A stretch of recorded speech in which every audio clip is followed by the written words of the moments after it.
So today I thought we'd do a quick review of a new type of flour that I was gifted by one of my very dear cookier friends. So thank you for sending that to me.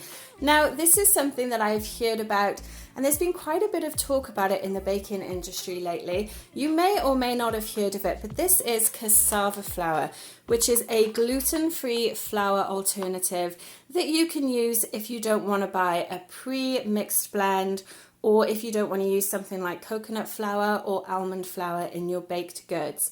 Now let's have a quick look at the packaging. This is actually made by Otto's, which is a brand from America, and it says it's gluten-free, grain-free and nut-free, which is perfect if you're like me and you're an allergy baker and are just conscious of the kind of things that you're putting in your baked goods.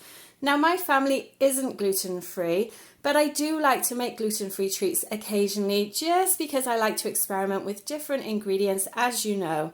Now, if you didn't know this before, and I certainly didn't, cassava is actually from yucca root.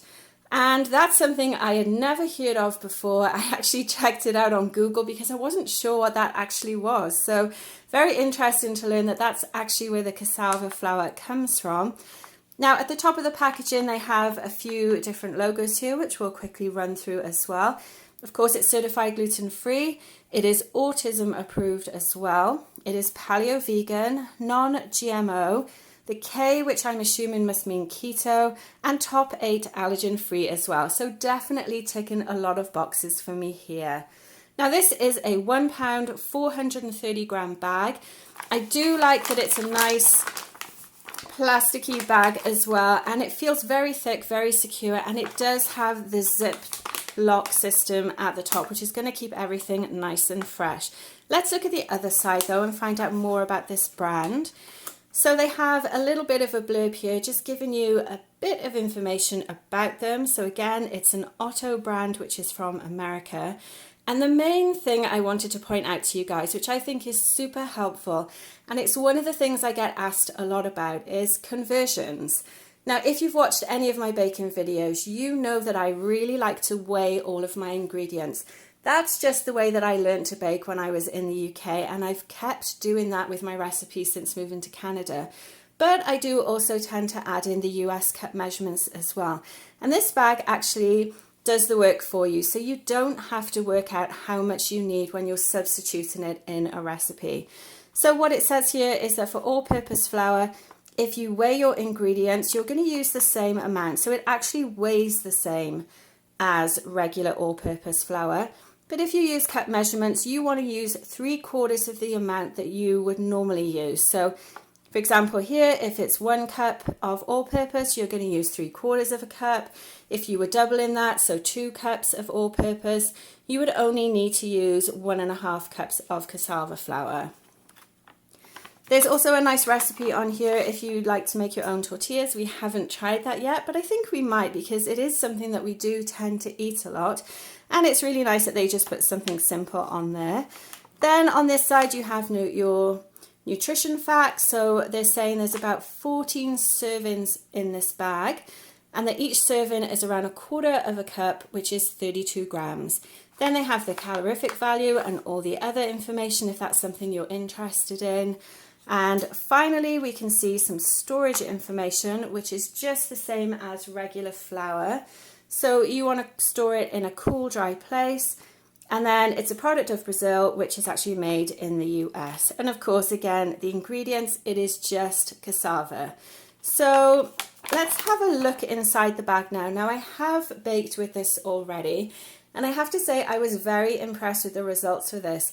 I will pop the link in the description below of some vegan gluten-free brownies that I recently made with this, so you can check out how they turned out. But now we're going to actually have a look at the flour. So again, you've got that really nice little zip lock at the top of the bag. Now the first thing I noticed when I opened the bag was there is actually a little bit of an odour to this. Now I've never actually smelt a yucca root before, so I don't know if that's the smell of that or if it's the plastic. Honestly, I don't know, but just to make you aware, there does seem to be a little bit of an odour in there.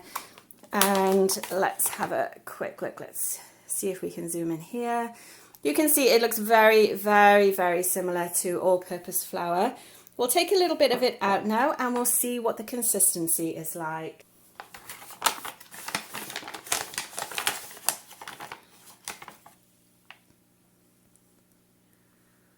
So you can see here the grains are actually, it's quite fine, which surprised me. It's definitely seems a little finer than regular all-purpose flour. Let's pop it in a bowl as well. So really, really fine and powdery. I think this is probably part of the reason why it's saying you don't need as much, because you actually can fill the cup with a lot of this. So just bear that in mind when you are measuring it out to substitute it for all-purpose flour. Now, a couple of things that I should mention about this. It is not a substitute for self-raising flour, which you may like to use in cakes. It is also not a substitute for cake and pastry flour because there are no additional ingredients in it. Now, I'm assuming that if you wanted to make your own self-raising or cake and pastry with this, you would just follow the same principles that I've talked about in my other videos to make your own. Again, I'll pop the links for those in the description below. But this really is just a straight substitute for all-purpose flour. So there we go. That's my quick review of this.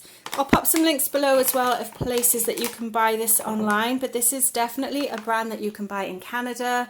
I've seen this in my local grocery stores, usually in the natural food aisles.